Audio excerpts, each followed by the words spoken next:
Everybody. This is kind of our first formal webinar. So I'm really excited to kick it off with everyone on at least what is here a clear May morning. Um, Amber and Erica will take it away for us in a moment. My only announcement is to remind people how thankful we are to be funded by the Institute of Museum and Library Services with their LSTA funding that allows us to come together and learn from Amber and Erica. Take it away. All right. Thank you, Cindy. Good morning, everyone.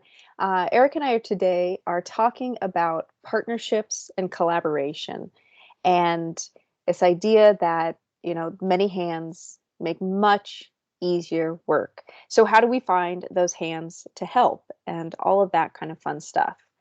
Erica Freudenberger is speaking to you from New York, where they're about to get snow. And I'm coming from Eastern Washington, where it's going to be 75 degrees. So we are here from Thriving Libraries. Erica works for Southern Adirondack Library Systems in New York, and I for a public library in Eastern Washington. So let's just jump right in and talk about public knowledge for just a moment. So again, public knowledge is that information that we are gathering from our public in their words about what they want, about how they describe their community, what they see as the problems, what they see as the goals. And Erica and I base, we start out with Harwood Institution community conversation model, and it really focuses on aspirations and positivity. And there's a lot of really great things about that. And that is, those scripts are really, really wonderful and helping people think not so much about their problems, but about the positive places they want to go has a lot of great benefits. It's a little less timely right now, but directly from their community conversation script are the questions, what are your community's aspirations? What are the barriers? And who do you trust to take action? And regardless of what's going on around us right now, that who do you trust to take action is still a really important question. It helps us know who do we need to talk to and who do we need to work with. And sometimes the answer is incredibly surprising. So we have talked mostly about these small conversations that we're having more one-on-one. And this is, in bigger conversations, which the intent is to get to. But talking about who people trust and how that fits into partnerships and collaborations tells us those next steps in who we're reaching out to and who we're working with. Because as you're having conversations with people and you're talking about those next things that you want to see happen, regardless of if it's goals about a global pandemic and what we can see and do in the next few months, or what kind of world do you want to live in the much, much broader and big picture. When we start talking to people about who you trust to take action is who we then can picture ourselves working with and emulating and understanding, what about that person, that organization, that group. I mean, and again, it's often surprising what people say, how we fit as a library and as community partners. And I would add that when you ask and talk to people about who you trust to take action, if they don't say the library, don't be hurt. From my own experience early on in asking about aspirations in the smaller community of Deer Park, Washington, I heard a lot about sidewalks. I really wish our town had sidewalks. And when I asked, well, who do you trust to take action on this? Absolutely no one said the library. And it doesn't hurt my feelings that when people think sidewalks, they didn't think the library could get that done, at least out of the gate. But part of building this relationship is Maybe they will think library can get that done later. All right. So this question helps us not only identify who else we're talking to, who we're reporting out to about things like sidewalks, but who you're trying to partner with. And is the other key thing about this is who is potentially missing from your community resource plan. Erica was going to talk more about that tool that we introduced a couple of weeks ago. Yes, I will. Thanks, Amber.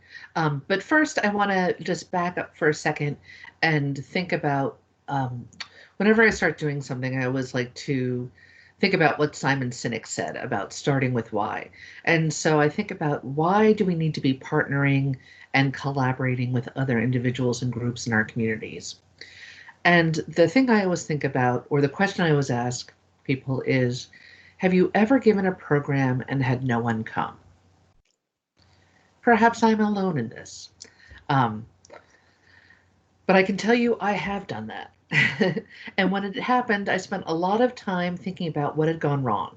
And I thought maybe I should change the date or time, maybe I should promote it more or differently, or what could I have done to have brought people? What never occurred to me was that maybe, just maybe, I had put together a program that no one was interested in. I'd spent tons of time and energy putting together something I thought was super cool and then was completely kerfuddled, right? To find myself sitting in a room alone. So basically what I'm saying is I don't want you to have that experience. So what Amber and I are talking about today are tools and approaches that are going to help you stop guessing about what people want and begin finding out what really matters to people. And I want to make clear, this isn't theoretical. All the information and tools we're sharing today are stuff that we've used and have actually produced some pretty amazing results. Also, when we started doing this work, we both noticed that things began to change, and it's incremental at first.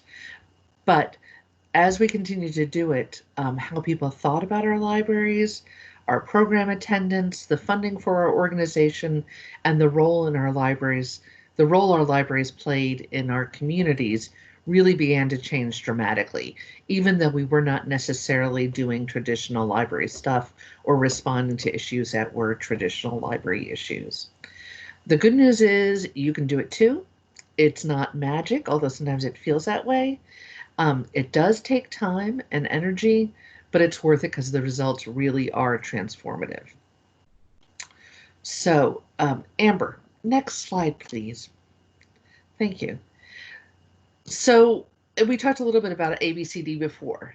But again, I'm going to back up and give you a little bit of a larger picture view. So the work we're talking about, which is community engagement, requires us to make a paradigm shift and a recognition that libraries are part of a larger socio-ecosystem, and that's the communities they serve.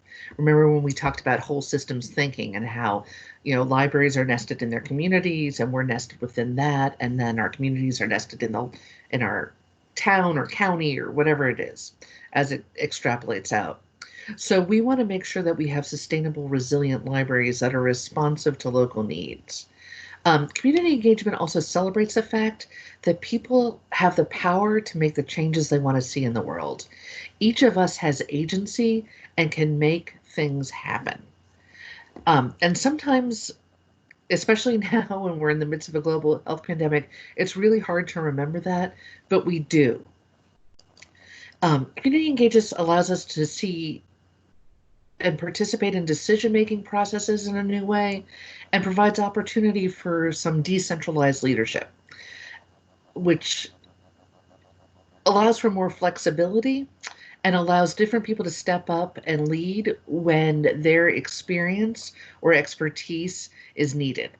This allows for more people to be involved in shaping what a community looks like, and also helps to erode some of the historical biases and structural barriers that typically exist around class, race, sexuality, able-bodiedness, gender, and a whole host of other issues.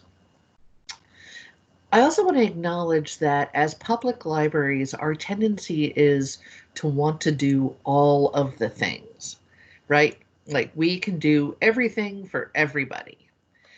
But a lot of times when we think about the things we want to accomplish, we hit stumbling blocks. And most often, when we ask people about what they want to see happen in their communities and what challenges they face, um, two things almost always come up. That's time and money. And a lot of us think about resources as being finite and as resources being specific and being monetary. Um, so, what we do have to acknowledge is that when resources are limited, we have to set priorities and determine how to carefully steward them in a responsible fashion. But it also sets us up to think about that we have to compete with others to get what we need. And as I mentioned during our virtual training, the idea that we have to compete for limited resources is false, right? I know this may surprise you, especially now that we live in a time where basics like flour and toilet paper may be difficult to come by. And as we can see the supply chain breaking down, it really gives us a chance to rethink how and what we do and recommit to our local communities. When we do that, we find that this idea is based on asset-based community development, which we've talked about before. And asset-based community development really focuses on three broad ideas. Everyone has gifts, everyone has something to contribute, and everyone cares about something, and that passion is motivation to act. When we recognize this, we learn that every community has an abundance of resources. It's just a matter of harnessing the talent and passion that already exist. So ABCD recognizes that individual power is greater when networked within strong community bonds for collective action. Next slide, please, Amber. Can you guys still see the slide? No, I only see you. No, we can't. Okay. All right. I apologize. I clicked and it went away. Give me just a moment to figure out on a recorded webinar how to get it back. Oh, good. How about now? Yes. Yay. Yes. Next one. Next slide, please. There we go. Great. So one way to identify the resources in your community is by creating an asset map, or as I like to call it, a community resource plan. And I know y'all had a chance to start it a couple of weeks ago, but then curbside pickup began. Has anybody been able to make more progress on their community resource plans? You can put your answers in the chat box and Cindy will then have to report to me.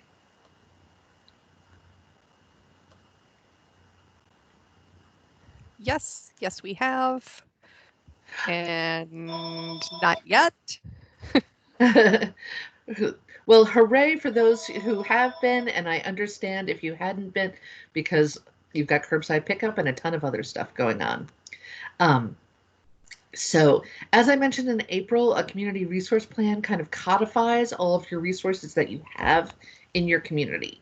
It also asks people to think about who they know, what they do, their passions, and their relationships. This last component, which is identifying the relationships and connections people have to each other, is one of the most important. And it's going to come in really handy when you don't know someone directly. The community resource plan kind of pulls together the people, institutions, and by institutions, I mean school districts, hospitals, museums, kind of any large organizations in your community. It could be a hospital or something else. It also includes associations, and that could be garden clubs or Rotary, Elks, or Girl Scouts, local businesses, and it also includes spaces and places, which is especially important if, like when I was a library director, you have a tiny library with not enough space to do all the things you want. When you identify spaces and places, it provides you with an opportunity to get involved with creative placemaking and drive foot traffic to local businesses. Because remember, we can only be as strong as the community we serve. And especially given the pandemic, our local businesses are going to need all the help they need. The more people that you get involved in creating the resource, the more robust it's going to be. I recommend sharing it really widely, certainly with everyone on your team, your staff, your board, and if you have a friends group, have them do it as well. Try to get as many and as varied people as you can to work on it. And as you're working on it and collecting information, you can also ask people who else should be on this list. You want to end up with a really broad pool of resources to draw from, and also identify people who can help you leverage the identified resources when you need them. As you work on your plan, it's important to share it with others and ask yourself and your partners to continually review it and think about who's missing from the plan.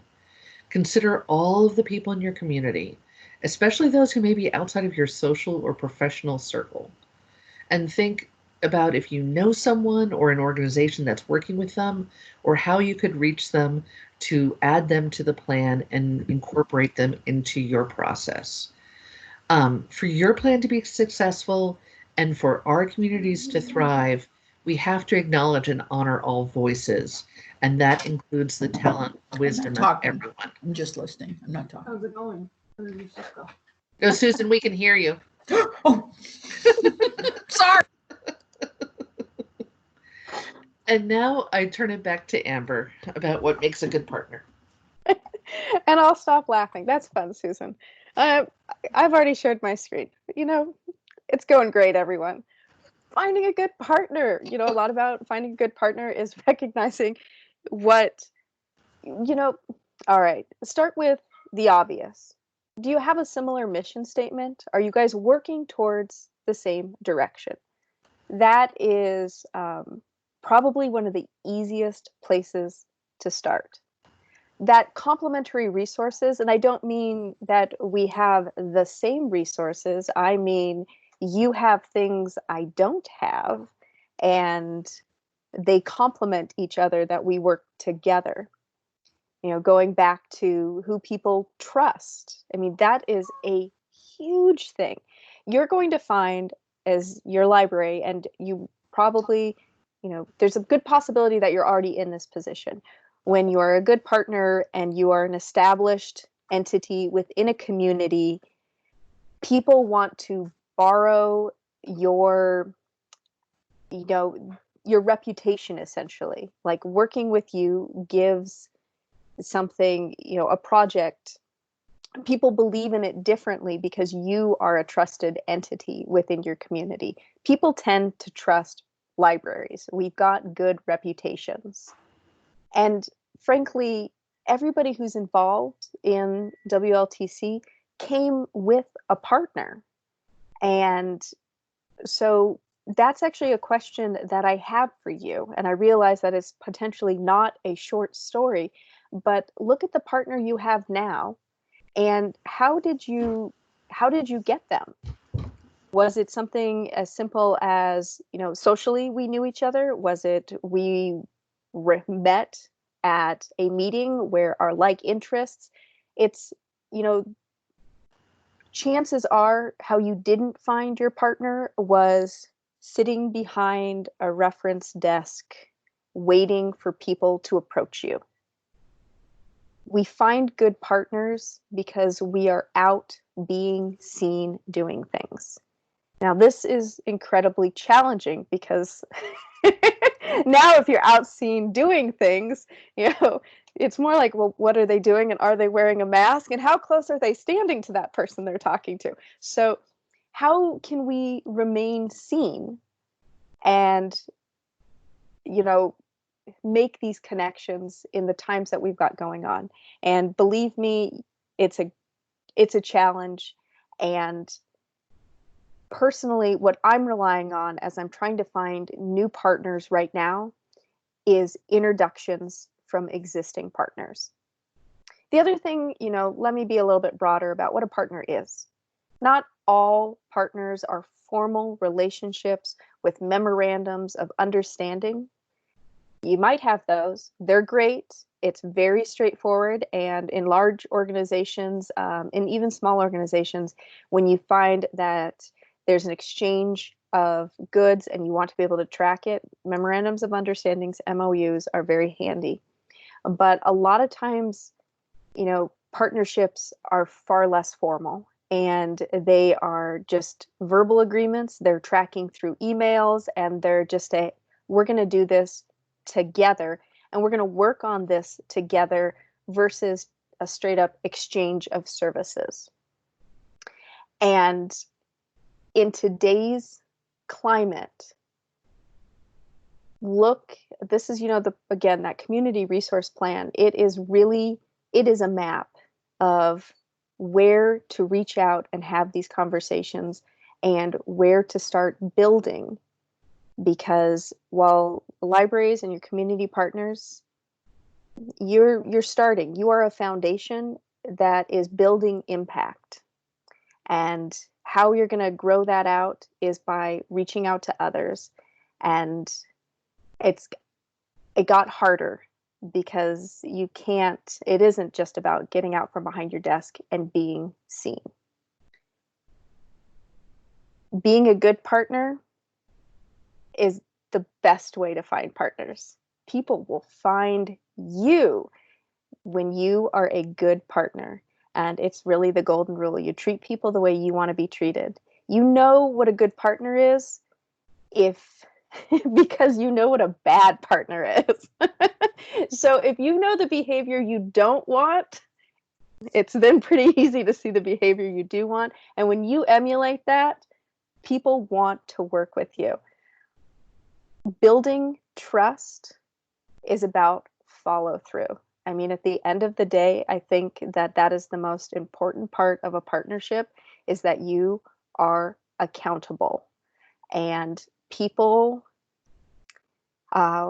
especially professionally, there's a lot of trust that goes into a partnership and saying, all right, you're going to get something done, and I professionally trust you to do that.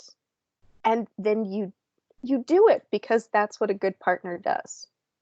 So, for example, we've talked about, something a little bit more timely than aspirations. If you think about the situation we're in now with a global pandemic, and I think about just last evening how I was in a parent-teacher group meeting for my children's elementary school. And the principal was on the Zoom call, because that's, of course, how we're meeting. And it was just, here's some bad news. Oh, and here's some more bad news. And, oh, hey, by the way, you guys, I got some bad news. And if parent-teacher groups are fabulous groups to talk to when you're like trying to find people to hear about your community. And if I had asked them, hey, what's your aspirations? What are your community aspirations? What I would have mostly heard is, I hope my kids get to go to school in the fall. I hope there's kindergarten, like that kind of thing. We're in a lot of ways in crisis. And when you're in crisis, you're not doing long-term planning, you're doing immediate planning. And you get through the day, you get through the week, you get through the month, you get through a couple of months if you've got that space to think that far out. But you're not thinking about, years from now, this is what we're building towards. And so recognizing that the questions that we're asking right now of our community partners is, with what is going on right now, what are you or your organization hoping to achieve over the next few months? What's slowing or stopping progress towards this? What are some things that need to happen to reach that goal? What are your immediate goals? What are the barriers to get there? And what ideas are you already working on? So these were the questions I asked a local superintendent here in Eastern Washington. And what I heard back was they're completely adjusting their curriculum, and they are only going to focus on math and literacy, and those will be the only required things of their students. They will offer other curriculum, but it will be completely optional.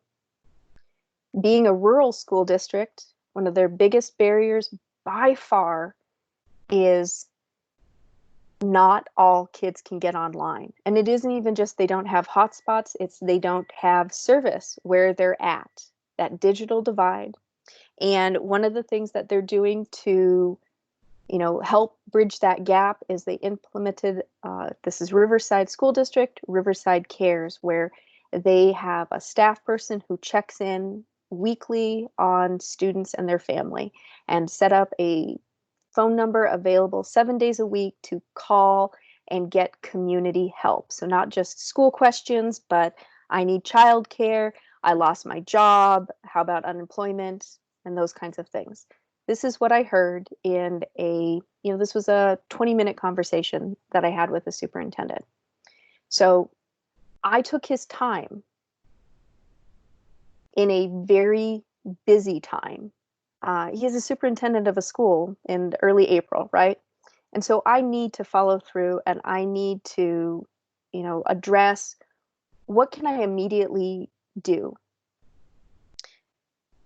I matched resources. We've got lots of digital resources, but I came up with a curated list of specifically here are literacy and here are math related things for your teachers in a ready to go, send this out to them, how they log on and all of that. And here, because we fortunately in my library system have a student card that is less about where you live and more about where the school you go to is. And because geographically they are in our county, I'm able to give student cards so everyone has that immediate access. I sent all this to him in a timely manner, and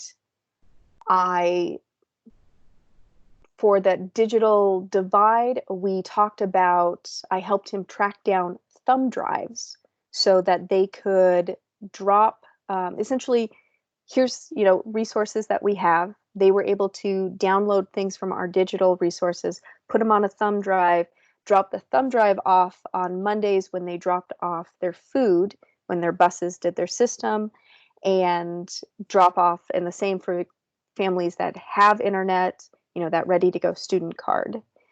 And Riverside Cares, I connected our business focused librarians to the staff that were working on that. And when they have questions that were outside of what they were able to answer or find online easily, they had another resource to call and say, I've got a person who can't get through unemployment. What else do you recommend? And it was that straightforward. These were small things, generally speaking.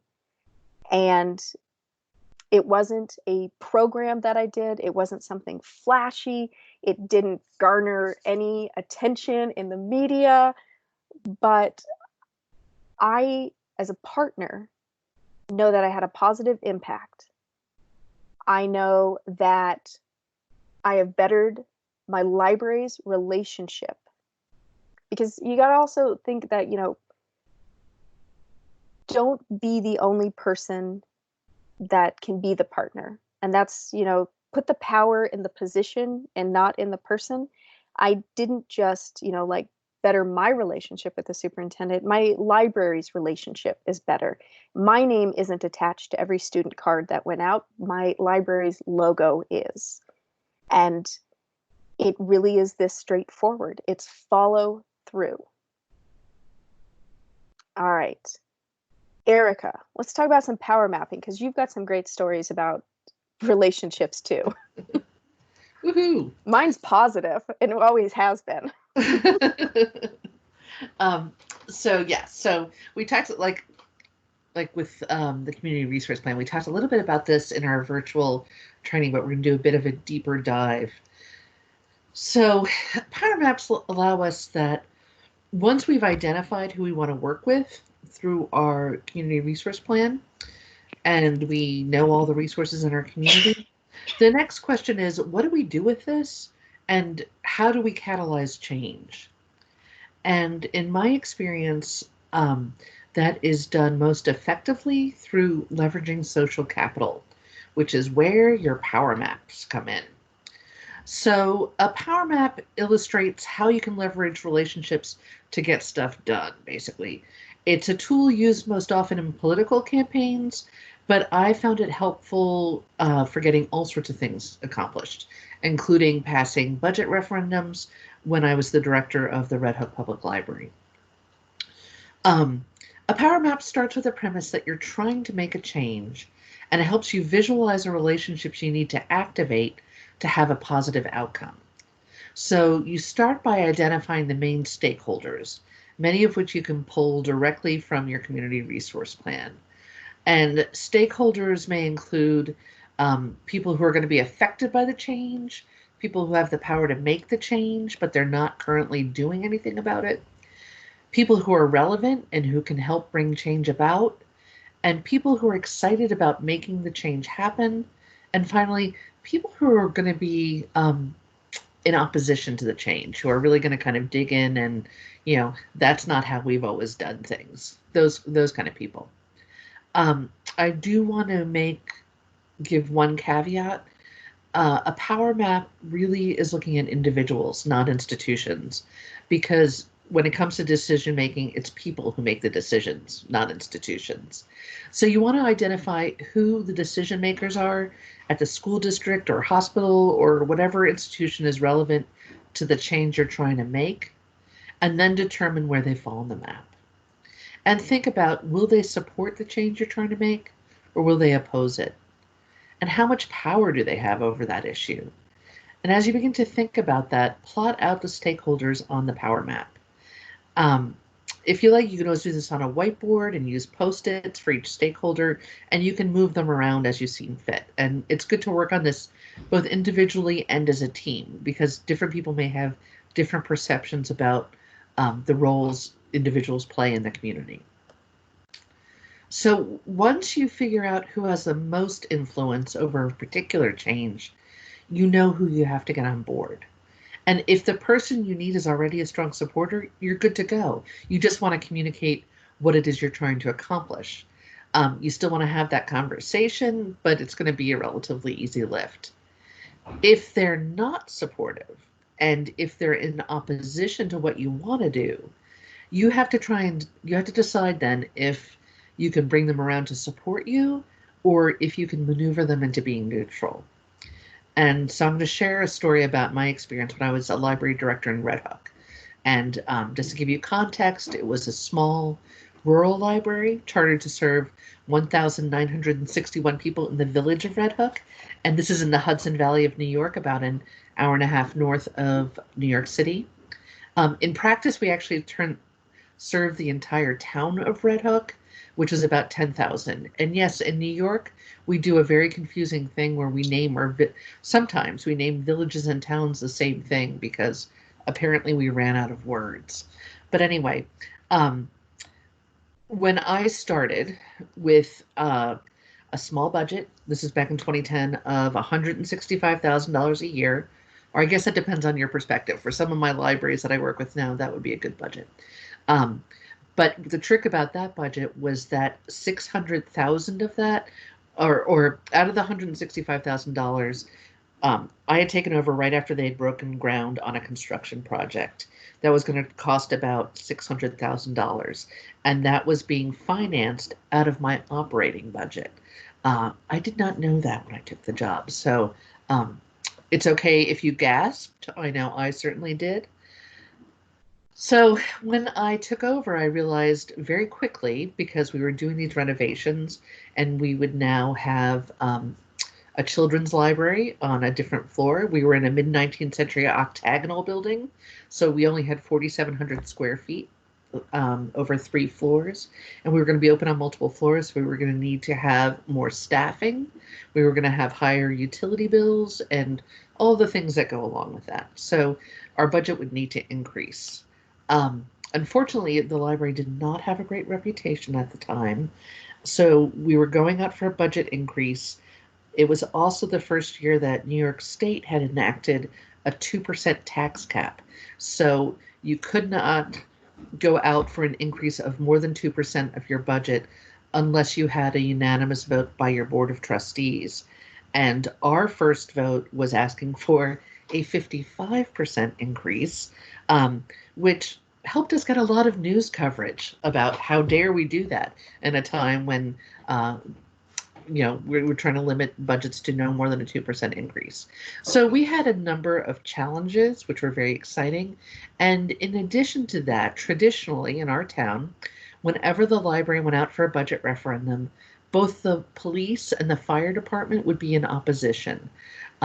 And it wasn't always directly, like they weren't out putting out signs or anything, but it was through a lot of back chat. And they're two very influential institutions in conservative rural areas, and they have a lot of sway.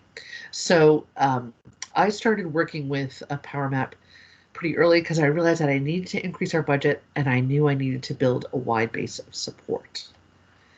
Amber, can you please advance the slide? So I went to talk to the police chief and found out that he was really upset because the village had canceled the annual egg scramble because they didn't have enough people willing to volunteer to make it happen. He had a young daughter and really fond memories of egg hunts in Red Hook as a child. He'd grown up there. And as we were talking, I suggested that he and I work together to make the event happen, and he agreed. So, and this was very close. I should say that it had just been canceled. Easter was 3 weeks away, so we really kind of had a scramble. Oh, no pun intended, but we did. So 3 weeks later, we held our first joint egg scramble and drew more than 200 people. And we began an ongoing annual collaboration with the police and the village. And so this happened in April, and our budget referendum was in May. So when it was time for our budget referendum, guess what happened? There was no opposition and no back chat about it. The police didn't endorse the referendum, but they didn't oppose it. They remained neutral and stayed quiet. And that passed very narrowly, but it passed. And it made it possible for our library to have annual budget referendums, which at this point we've more than doubled. Well, they've continued to pass budget referendums since I left. By the time I left, we'd more than doubled the library's original budget, and it continues to grow. But that's just an example of how you can work together and really change kind of the narrative of what's happening in the town. Next slide, please, Amber. So when we were going out in Red Hook and doing community conversations and collecting social capital, as Amber mentioned before, one of the big questions we always ask is, who do you trust to take action on these issues? And when people told us who they trusted, I was really surprised. People didn't say like the mayor or the police or other traditional authority types that you might think about who would take action. Overwhelmingly, everybody that we talked to said Pat. Who is Pat? She is the owner of Holy Cow, the ice cream shop where everyone in Red Hook converges. On a hot day, there's like lines out the door, and it's just kind of the center of town. Holy Cow also has a really large signboard out in front, you know, one of those ones where you can just swap out the letters. And Pat always posts messages, and she's really great about supporting local charity events or other things that are going on. She's a real community booster. So when it came time for our budget referendum, I reflected back on what we knew and looked at our power map to figure out who I knew that had a really good relationship with her. And then I asked them to see if Pat would be willing to put up a message about her upcoming referendum. She was absolutely willing to do that, and she did it, and each year has considered to do so. It's one of those things that everybody looks at. It's right in the center of the well, it's on the edge of the village, but it's between the center of the village and where the big grocery store is, so everybody passes it every day. So it's prime real estate, and it's from an honest broker in our community that people trust, and it's been a really powerful tool for us. So when you work on your power map, think about who the Pat is in your community. And if you don't already have a relationship with that person, find out who does and how you can connect. And as time goes by, or if you're looking at making a different change, revisit and adjust your power map because it may be different people that you need to influence. Next slide, please, Amber. So for the past decade, I've been really passionate about doing community engagement work, and I've learned a lot along the way. And my biggest takeaway is this. Despite the wonders of technology, what people are looking for is community and connection in a way that is deeper and more meaningful than what they can find virtually. As libraries, we have a really important role to play in convening and facilitating conversations that can transform our communities and in providing people with the information that can help them make the changes they want to see in the world. So here you can see on my power map, I'm mapping out some of the relationships. This was related to our budget referendum where we moved the police from strong opposition while also being influential or powerful to a more neutral position. And Pat here, represented by the ice cream, remains a strong supporter. So all of this that I've talked about today, the partnerships and collaboration, it's all based on relationships. And it gets to this idea of what I believe that the future of libraries is relational, not transactional. We're going to continue to circulate items and share materials, but the real value of what we do will be in the relationships we build, which will take us into the 22nd century and beyond.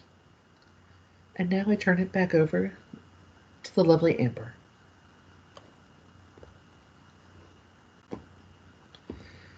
Amber, you're on mute. I still am. I said really brilliant things. And I just want to build off of what Erica said for a moment in regards to relationships.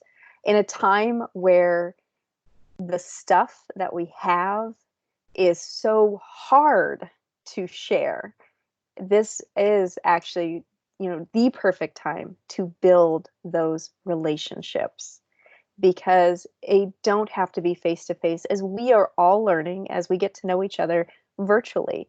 And distance becomes, it kind of like time at this point, it seems. It doesn't matter in the same way. So relationships really are a great place to focus when we talk about things like action.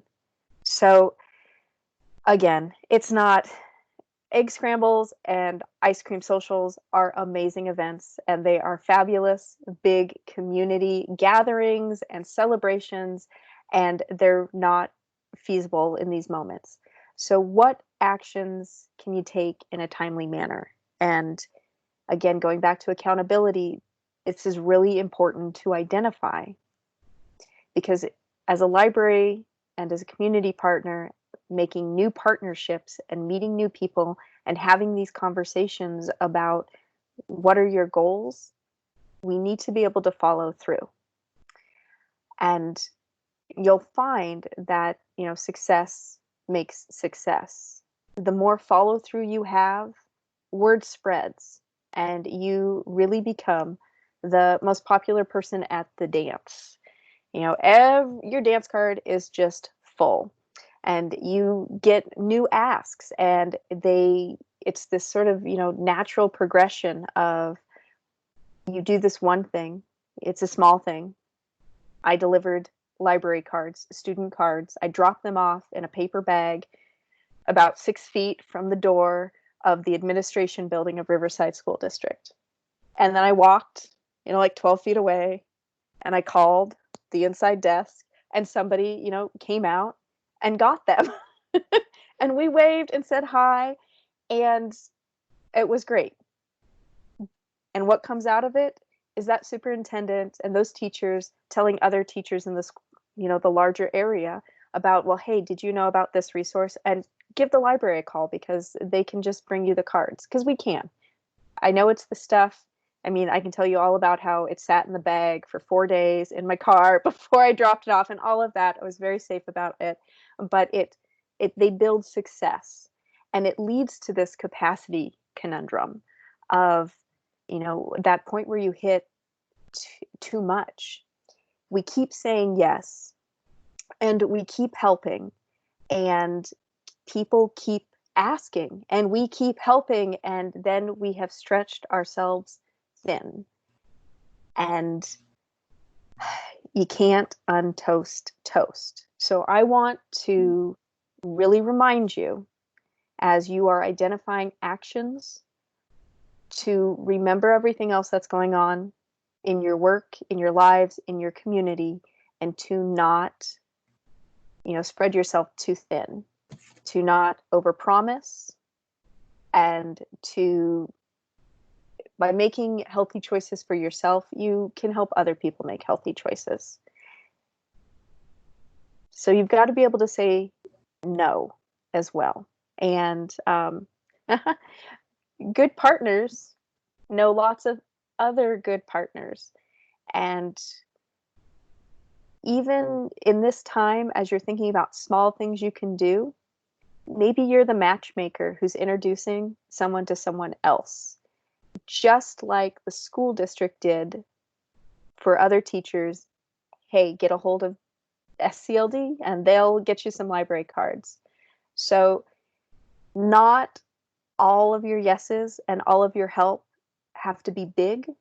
And even small things you do now are going to be memorable. They are going to have positive community impact, and you are going to be able to raise your library's profile in a positive way with even these small things right now.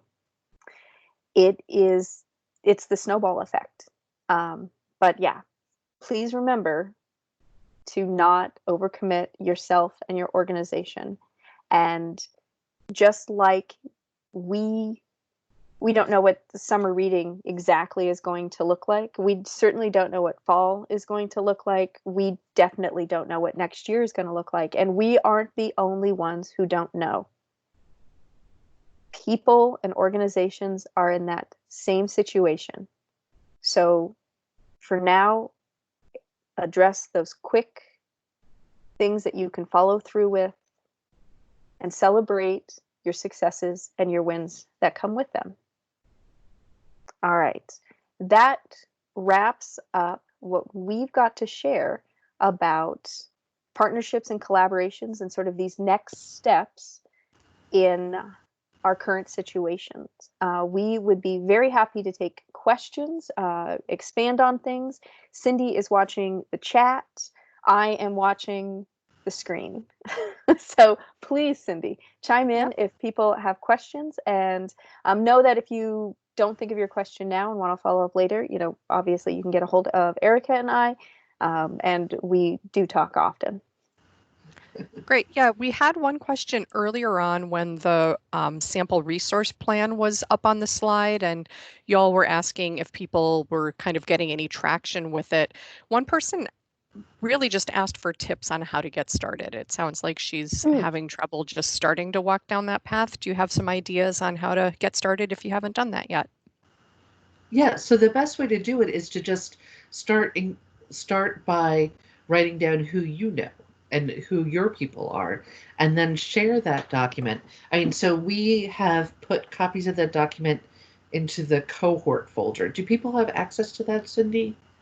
Or they're going to get access to They it? will after they get the email later today. Today. Oh, yeah, sorry. I'm today. sorry. Spoiler That's okay. alert. It's okay. It's all coming. So you will have access to it. So you could even make it, if you wanted to, upload it into a Google Drive so that people can collaborate on it. But share that document with other people. So it's not that you have to be going out and asking people if they want to be included on it. It's more kind of taking all the stuff. For me, it was a matter of basically doing a brain dump of like, I'm keeping all this stuff in my head of the people I know and what they're good at. But what if I started plotting it out and writing it down so that other people can benefit from that information that I have internalized, and it's not super helpful to everybody if I have it in my head and not down. So it's really a matter of starting with who you know, writing down their talents, what institutions, what associations you have in your community, writing down all that, making, tracking what spaces and places you have. So it's just starting with what you know.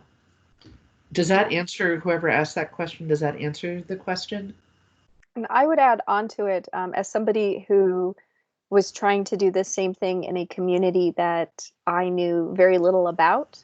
I found somebody who knew much more, like essentially a long-timer, somebody who'd lived there a very long time. And I mean, at the time we sat down for coffee, but it could have easily been a phone call. I mean, people don't underestimate how much people want to talk about what they know, and they want to share. And I think that a lot of people want to share even more right now. And when you know your community well, it's something that you're proud of. Thanks. We have a longer comment here that I think is drawing from the experience and some folks who have started using that community resource tool. And I'm just going to read the comment. I haven't pre-read it yet, so I'll be surprised along with everyone. It says, when a small community's key players are also on multiple organizations in town, so you kind of cover their individual role and then their multiple organizations at the same time. So we on our team originally looked at organizations first, but your point of individuals makes sense. So now kind of wondering when those two aspects cross over and seem more inseparable, how to handle that. Thanks. Right. So I can tell you, for working in small communities for more than a decade, that it really comes down to like 5 or 6 people who do everything, right? They run all the things in town. I remember once showing up at the where was I? I think it was at the grocery store. I was there, the village clerk and the town clerk was there, and we looked at each other, and the town clerk said, if the 3 of us are here, who's running stuff? It's that kind of feeling. So but you can still list people as individuals, because individuals are different and distinct from organizations as well as organizations. And the way it breaks down is that individuals you can go to, because individuals are who you're going to have on your power map. And you're going to think about when a lot of what you hear, I'm sorry, let me backtrack. A lot of what you hear when you start asking people about their aspirations or what's important to their community may not be something like Amber talked about. Sidewalks in our community, it was about a stoplight. It's not necessarily something that the library would address, but it is something that may fall under the auspices of one of the other organizations or associations that you work with. And so you would share that information out. Because as you're collecting public knowledge, it doesn't necessarily mean that you're going to be taking action on everything that you hear, but you will be sharing that data with everybody. And we're going to get into this more on future webinars, so I don't want to go too far down that hole. But yeah, so you definitely want to track both individuals as well as organizations. Does that answer the question? If not, please ask another one.